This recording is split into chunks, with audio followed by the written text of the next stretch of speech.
and kind of just ask them where they think the opportunities might be in a post-COVID world.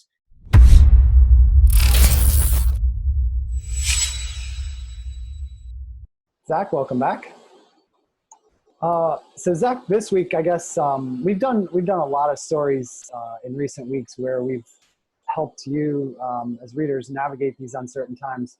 We've written about a couple dozen stories on people and companies and how they're pivoting. We did a webinar to sort of break down next tier steps that people need to be thinking about and sort of second order effects that our colleague Steph Smith did.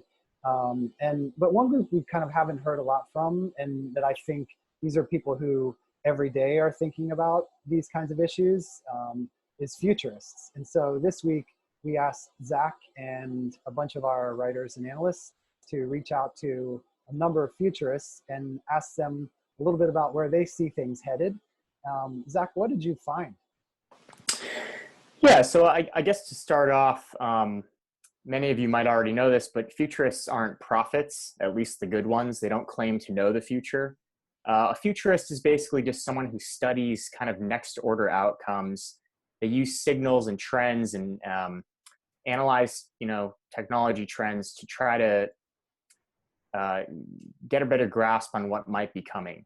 And they use, it's very interdisciplinary. They use mathematics, engineering, art, technology. They use forecasting models. So we talked to a bunch of these folks on our team and kind of just asked them where they think the opportunities might be in a post-COVID world, what the emerging industries might be, the short and long-term impact of this crisis on entrepreneurship. And we got a lot of really interesting varying answers. Some of the futurists we talked to were specialists in certain industries or sectors like education. Others were a little bit more general. Some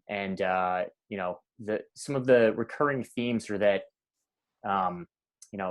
catastrophe is a catalyst for change generally, and it can lead to some really good things.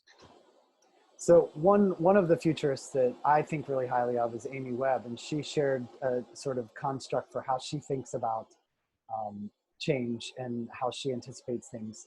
So what was it she shared with you that was interesting?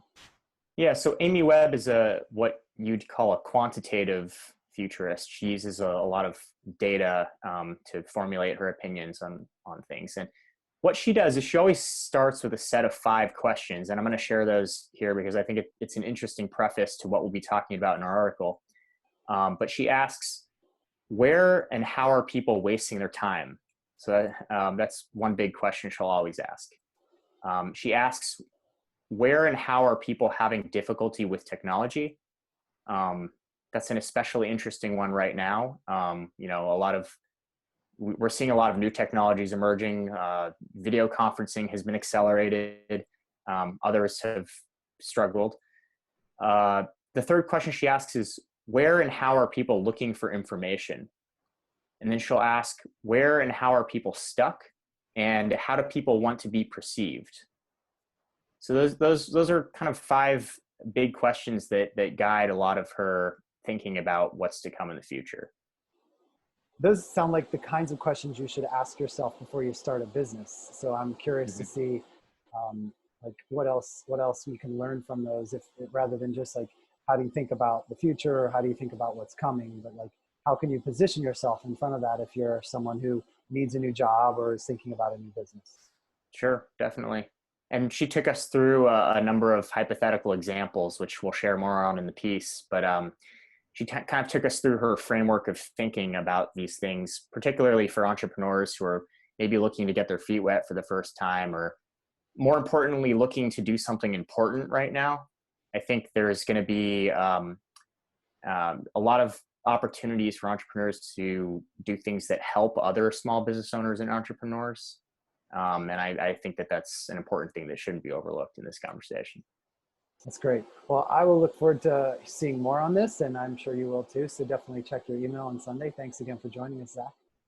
See you, Brad.